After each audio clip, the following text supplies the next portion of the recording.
PMC വിഷയത്തിൽ CPI-CPIM തർക്കം തുടരുന്നതിനിടെ നെല്ല് സംഭരണ യോഗത്തിൽ നാടകീയ രംഗങ്ങൾ. യോഗത്തിന് മില്ലുടമകളെ ക്ഷണിക്കാത്തതിൽ ക്ഷുഭിതനായ മുഖ്യമന്ത്രി പിണറായി വിജയൻ യോഗം മാറ്റിവെച്ചു. എറണാകുളം ഗസ്റ്റ് ഹൌസിൽ ഭക്ഷ്യ, കൃഷി, വൈദ്യുതി മന്ത്രിമാർ എത്തിയ ശേഷമാണ് മുഖ്യമന്ത്രി യോഗം മാറ്റിയത്.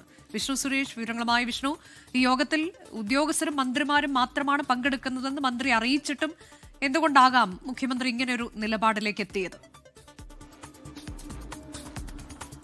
അനുജ, ഈ നെല്ല് സംഭരണവുമായി ബന്ധപ്പെട്ട് വലിയ പ്രതിസന്ധി നേരിടുന്നുണ്ട്. ആ ഘട്ടത്തിലാണ് മുഖ്യമന്ത്രി തന്നെ നേരിട്ട് ഈ വിഷയത്തിൽ ഒരു പ്രശ്നപരിഹാരം എന്ന രീതിയിൽ ഒരു യോഗം വിളിച്ചു ചേർത്തത്. അത് മില്ലുടമകളാണ് ഈ വിഷയവുമായി ബന്ധപ്പെട്ട ഏറ്റവും കൂടുതൽ പ്രശ്നങ്ങൾ അല്ലെങ്കിൽ പ്രതിസന്ധികൾ ഉയർത്തിക്കാട്ടിയത്. സ്വാഭാവികമായും ഒരു യോഗം വിളിക്കുമ്പോൾ അവരുടെ സാന്നിധ്യം വേണം എന്നാണ് മുഖ്യമന്ത്രി ഈ ഘട്ടത്തിൽ പറയുന്നത്. ഇന്ന് രാവിലെ 9 മണിയോടുകൂടിയാണ് യോഗം വിളിച്ചത്. രാവിലെ തന്നെ ഭക്ഷ്യമന്ത്രി GRNലും കൃഷിമന്ത്രി P പ്രസാദും പാലക്കാടിനെ പ്രതിനിധീകരിച്ച് K കൃഷ്ണൻകുട്ടിയും യോഗത്തിൽ പങ്കെടുക്കാനെത്തി. ഉദ്യോഗസ്ഥരും എത്തി. യോഗം തുടങ്ങുന്നതിന് മുൻപാണ് മില്ലുടമകളില്ല എന്ന കാര്യം മുഖ്യമന്ത്രി അറിഞ്ഞത്. മില്ലുടമകളില്ലാതെ ഈ യോഗം എങ്ങനെ മുന്നോട്ട് കൊണ്ടുപോകാനാകുമെന്ന് മുഖ്യമന്ത്രി ചോദിച്ചു. ആ ഘട്ടത്തിലാണ് ഇപ്പോൾ നടക്കുന്നത് ഉദ്യോഗസ്ഥ തലത്തിലുള്ള യോഗം മാത്രമാണ്, നമ്മളൊരു തീരുമാനമെടുത്തിട്ട് അത് പിന്നീട് മില്ലുടമകളെ അറിയിച്ചാൽ പോരെ എന്നാണ് മുഖ്യമന്ത്രിക്ക് GRL നൽകിയ മറുപടി. പക്ഷേ മുഖ്യമന്ത്രി ആ മറുപടിയിൽ തൃപ്തനായില്ല. മറിച്ച് പറഞ്ഞത് ഈ യോഗം മാറ്റിവെച്ച് മില്ലുടമകളെ കൂടി കേട്ടുകൊണ്ട് ഒരു തീരുമാനത്തിലേക്ക് പോകാം. അതിൽ പ്രകാരം നാളെ 4 മണിക്ക് തിരുവനന്തപുരത്ത് യോഗം ചേരാൻ മുഖ്യമന്ത്രി നിർദ്ദേശിക്കുകയായിരുന്നു.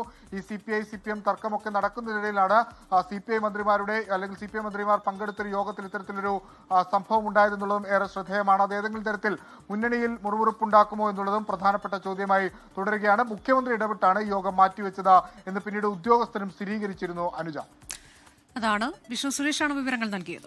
ലോകത്തെവിടെയായാലും ഏത് സമയത്തും 24 വാർത്തകളും ഓഗ്മെന്റഡ് റിയാലിറ്റി പാക്കേജുകളും എക്സ്പ്ലെയിനറുകളും വിശദമായി കാണാൻ ഞങ്ങളുടെ YouTube ചാനൽ നിങ്ങൾക്ക് സബ്സ്ക്രൈബ് ചെയ്യാം.